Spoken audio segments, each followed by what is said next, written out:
The billionaire's party went silent when I signed one sentence to his invisible, deaf daughter. The museum stopped breathing the second I signed her 4 silent words. Crystal clink halted midair, violins stalled on an unresolved note, and the donation counter froze at $12 million like the numbers were holding their breath too. I was in a black catering jacket that still smelled like onions and steam, a tray of champagne hovering just above the marble. My name is Nia Collins, 29, and I teach kids American Sign Language on Tuesday nights for $50 a session. I do this job to pay rent, to keep my hands fluent, and because it's honest. Tonight, I'm the invisible help, until I'm not. People call Dorian Kincaid a visionary. I call him Sir So Sloan Park, his PR chief, doesn't write my name on a blacklist. They rented out 3 floors, dinosaur bones refitted with uplights, a sculptured garden tinted in mirrored mylar, a family room upstairs built like a talk show set. Ava Kincaid, 13, deaf, hair clipped back with 2 iridescent barrettes, was posted like an art piece beside a velvet rope. There was a chair for her, but no interpreter. The captioning on the massive screens said, "Coming soon."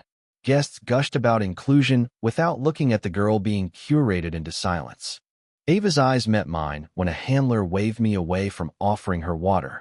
She gave a tiny shrug, like apologizing for the weather. I tilted the tray to shield my hands and signed without moving my lips. "Do you want help?" She blinked, surprised, then signed back one sentence that made my throat close. "Everyone talks about me. No one talks to me."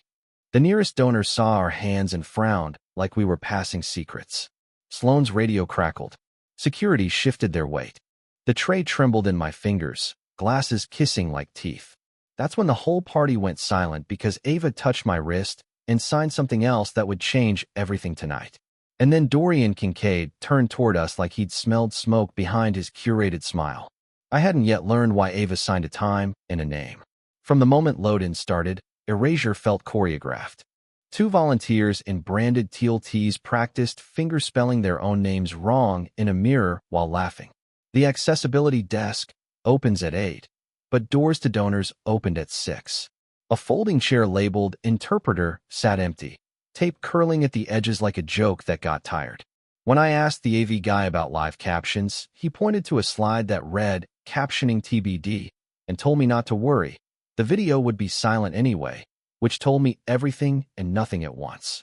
Guests drifted by Ava as if she was a sponsor logo. A man leaned over her to toast Dorian behind her head. A woman in a backless dress crouched to take a selfie with the dinosaur pelvis, but cut Ava's shoulder out of the frame like you move a lamp. When I signed bathroom to Ava from across the rope, her handler stepped in, palm up, blocking my view like a stop sign. Sloane clocked the motion and slid over on stilettos with a smile sharp as a seam ripper. "Staff don't engage with family," she said, I staying on my name tag, as if it might misbehave. "Keep your hands to trays." I nodded and watched her walk to the stage where Dorian rehearsed a story about building an app for his daughter out of love. He never faced her when he said love. At 7:30, a runner taped a cue sheet to the backstage wall. 8:05 surprise interpreter enters.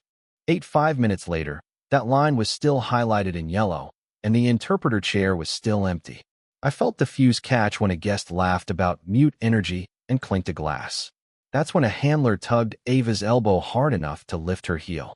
The counter on the big screen jumped in perfect $250,000 blocks, as if generosity moves in exact corporate quarters. The barback told me a donor had asked if the deafness fund was tax-deductible, which would be funny if there were such a line item. Sloane gathered the teal shirts and said, "Please limit guest-child contact to photogenic moments," like she was posting a memo to a robot workforce. I told myself I was here to pass flutes, not ethics audits, but my hands were already taking notes. I tested the caption feed by whispering into a mic I wasn't supposed to touch. The words displayed "captioning offline," with a tiny spinning wheel that didn't spin. When I asked a volunteer how to sign "welcome," she said, "We wing it," then made up a wavy gesture that was neither welcome nor ASL. The ledger on the donation desk said, "Access Services, $300,000. Vendor, Able Hands, LLC," but the address was a UPS store. I know because I have a thing for addresses. Chefs learn where trucks come from. ASL tutors learn where interpreters should. Sloane's earpiece crackled. Server in the atrium, followed by process guys here. Hide him until after toast. A process server at a charity gala made my skin tighten. I glanced up the marble staircase where security guided a man with a manila envelope toward the family room. Dorian laughed on stage and tapped the mic. Recounting the time, we overcame silence together, while Ava stared at the floor tile like counting fossils. I told myself I was imagining patterns, but then the test donation site on the backstage laptop displayed demo feed. Loop A. Timestamp 2 hours prior, and my doubt shut up. I realized the numbers were performative before the performance even began. Dorian took the stage with a fatherly hand to his heart.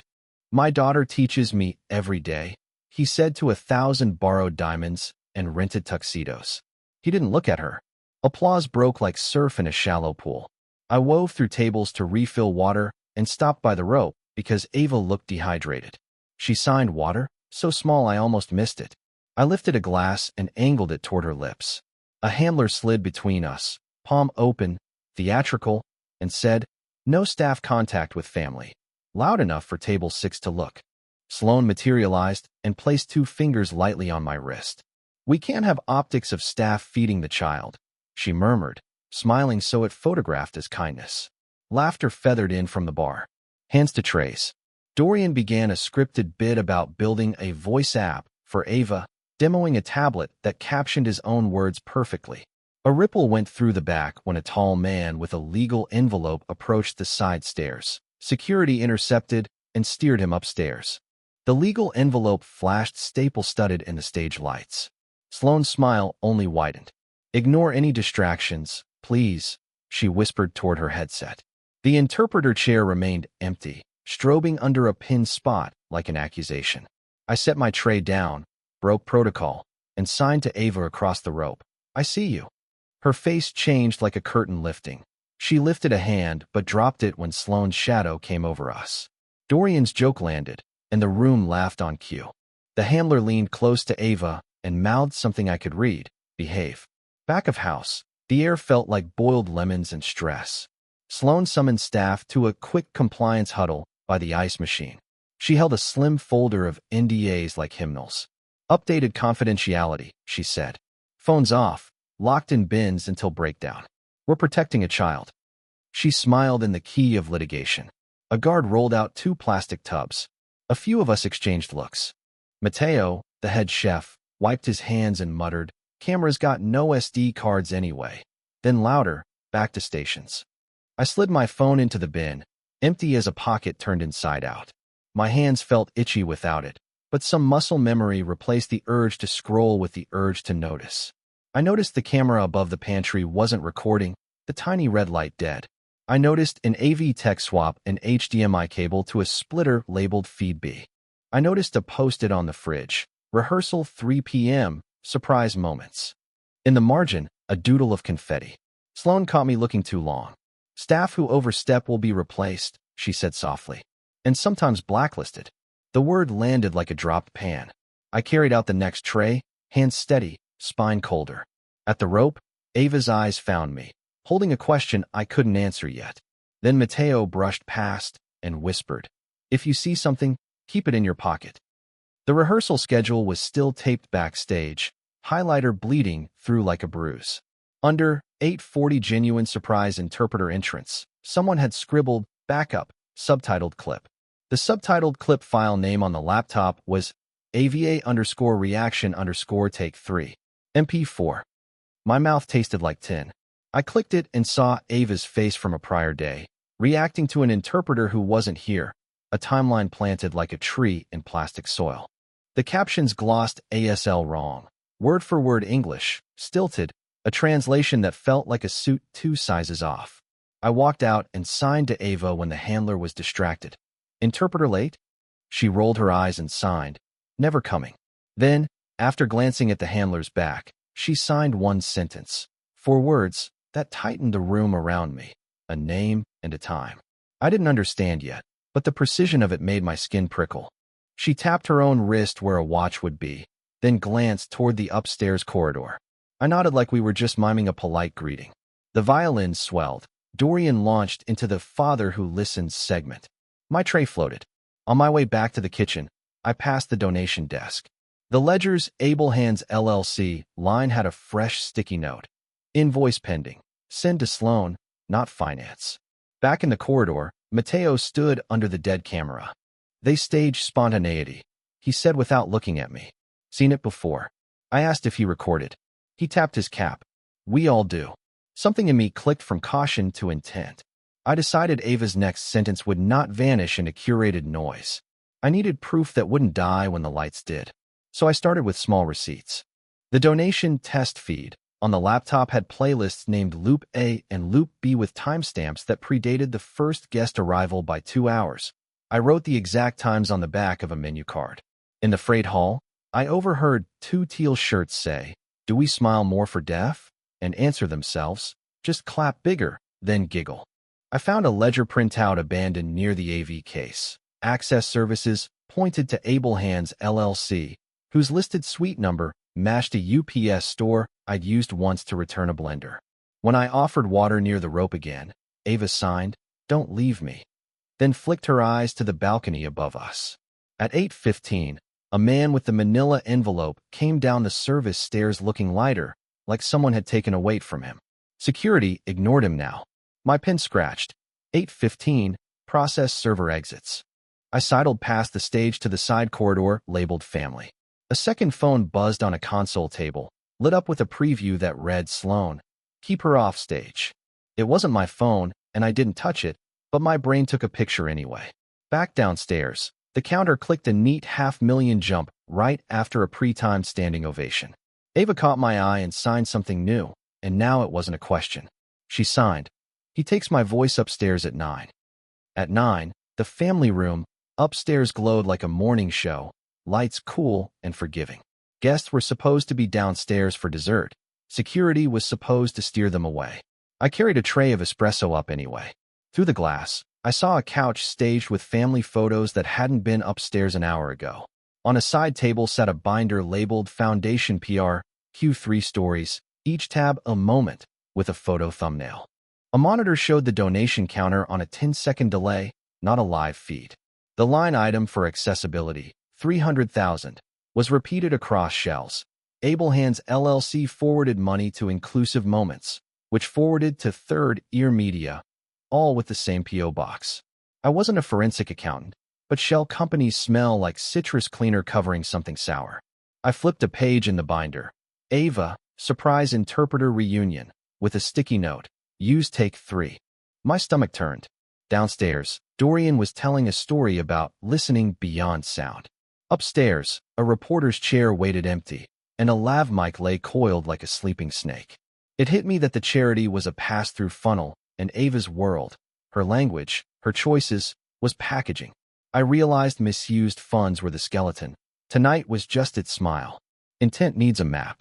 I couldn't go loud without risking Ava's safety or my job in a way that left nothing for her but noise.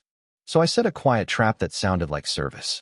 Mateo agreed to keep the kitchen corridor clear at 9. I tucked the menu card with times into my shoe, slid a pin behind my ear, and returned to the upstairs room with a tray and a smile that said invisible. The binder slid under my jacket when no one watched. In my apron pocket, a printed email from the PR office trash can, a half-crumpled note where Sloan called Ava off message and advised minimize live interactions. I texted, from a colleague's phone, a court-appointed child advocate whose card I kept from a community class, and a reporter who'd covered a union issue last year. If you want transparency, I wrote, be in the museum freight elevator at 9:05, no cameras until I nod. The moral weight pressed. Do I go without Ava's consent and risk replacing one theft of voice with another? Or do I center her even if it slows me? I chose to center her. But first, I needed Dorian and Sloan to believe I'd caved. Dorian cornered me at the end of a hallway lined with framed fossils like trophies. Up close, his skin looked expensive, his smile lacquered. You have sign, he said, as if sign were a toy. Thank you for caring for my daughter. We must manage exposure. She's shy. His cologne smelled like cedar trying to hide smoke. Sloan arrived 2 steps behind, offering me an envelope with the weight of a phone. Brand partnership, she murmured. ASL videos for our platform. Generous. Sign here, And your phone, please. The envelope was money and silence braided together. My chest tightened. Rent lives in that envelope for months. Dorian tipped his head. We're all on the same team, he said, soft as a scalpel. Behind him, the dead camera watched nothing. Before I could answer, Ava slipped into the hallway like a shadow that learned timing from stage cues. She tapped her wrist and signed the name again, then a date. It was today's date, and the name wasn't Dorian's. Sloane's eyes tracked Ava's hands like a hawk tracks heat. I tucked the envelope into my jacket like a yes. Ava signed, with a tiny tremor. He sells me at 9. At 9:04, the freight elevator doors sipped open like a secret. The advocate, Nelson, stepped out first in a gray suit that looked like it knew courtrooms. Behind him, Kay, the reporter I trusted to keep a promise, held a notebook, not a camera. You get one shot, I whispered. No faces unless she says. Mateo appeared, hands flour-dusted, nodding toward the upstairs hall. I'll stall dessert, he said. I can burn sugar real slow. I led them through service corridors that smell like old tape and lemon cleaner. At the family room door, I adjusted a lav mic on the arm of the couch and tested the feed. The monitor displayed the donation counter on delay and a folder titled Live Moments, 9 p.m. I placed the binder on the coffee table. My hands shook, so I folded them behind my back like a student. Sloane approached with 2 security guards, smile unchanged. Back of house only, she said. Nelson showed a card. Court advocate, he said. We're here for the child's rights review. The guards hesitated. Sloane's smile thinned. I needed one more domino to tilt. I invited a donor who hated being lied to join us. Donor Elaine Cho arrived with a stride that said board vote. She glanced at the binder, then at the monitor, then at me. Explain, she said. Kay opened the binder to Ava, surprise interpreter reunion, and read the sticky. Use take 3. Nelson asked where the actual interpreter was. Sloane said traffic. I pressed the spacebar. The monitor played Ava's pre-recorded reaction. The caption's wrong. The timing a shade too perfect. Elaine's mouth went flat. I clicked the folder, Live Moments, 9 p.m. It contained pre-rendered donation counter videos labeled in 10-minute increments, each ending in a clean round number. The ledger printout with Able Hands LLC sat beside receipts for wire transfers to shells with matching P.O. boxes. The lav mic I planted fed to the control board, where Dorian's voice came in warm. Reset if we miss the cue. I want tears. Elaine looked through the glass at Dorian, warming up a smile that belonged to an ad. Is this fraud? She asked evenly. Or just indecent? Nelson said, both can be true. Sloane reached for the binder, and I stepped in front of it. Then Dorian walked in and said, turn that off. She doesn't get a voice. Silence can thunder. Kay lifted her pen. Nelson raised his phone to record audio only. Elaine said, no one turns anything off. Dorian's charm cracked like sugar under a torch. This is my house, he said, which was not true in a public museum. He moved toward the monitor. Elaine stepped between. Sloane whispered into her headset, and downstairs, the donation counter stalled on an unlucky number. Security arrived with that quiet speed that means someone high up said go. But they hesitated when Nelson said, court authority, and Elaine added, board audit starts now. Dorian glared at Ava like she'd opened a door he'd paid to keep shut. Ava lifted her chin and signed to me, to all of us, slowly. My words belong to me. Kay took notes like a metronome. Mateo texted me. Dessert delayed by dramatic caramel. In the control booth, the delay feed glitched, briefly showing the pre-cut, tears timeline. It was enough. Lawyers would come later. For now, consequences began. Sloane told me I'd never work again, and I believed her for 10 seconds. The next morning was all calls and cautions. Elaine's board filed for an independent audit. Nelson filed for an emergency review of Ava's accommodations and decision-making rights within the custody agreement. My agency texted to say I was released from current roster, which is a kind way to say fired. Mateo connected me with a union rep who said, we keep lists too, but ours keep people safe. Ava got an accredited interpreter whose first question to her was, which name do you want me to use for you? She smiled with half her face and said nothing out loud, but the room felt like doors opening. I started keeping my receipts in a fireproof envelope, printed emails, the binder's photograph tabs, the UPS addresses. I set conditions for any cooperation. Ava's words in her language. First, no substitutes. We wrote a small boundary list together on a napkin. Interpreters she approves, press she declines, hand signals for stop. I returned the hush envelope with a note inside. I won't teach silence. My rent remained unsolved, but my sleep didn't feel like drowning. We met once more in the museum garden, now empty and honest, wind moving the mylar like a lazy jellyfish. Ava signed, "When I speak, make sure it's me speaking." Power likes quiet rooms where numbers move like choreography and children are props that don't interrupt. What I learned is simple and difficult. Inclusion isn't a speech, it's a seat, a hand, a budget line that pays real interpreters who answer to the person they interpret for. Proximity to power is not the same as care. Sometimes it's camouflage. When a brand says voice, ask whose mouth moves and whose hands are held still. If you work back of house, your noticing matters. If you hold a ledger, a cable, a tray, you hold leverage. The hopeful image I keep is Ava under cold museum lights, looking directly at the camera that finally faced her, and signing her own name like she was carving it into glass. The practical takeaway is this: print what you can, write times, confirm addresses, and find allies who keep their promises in writing. If an NDA protects a child, honor it. If it protects an adult from accountability, honor the child instead. I'm not brave. I'm just steady, and steadiness stacks.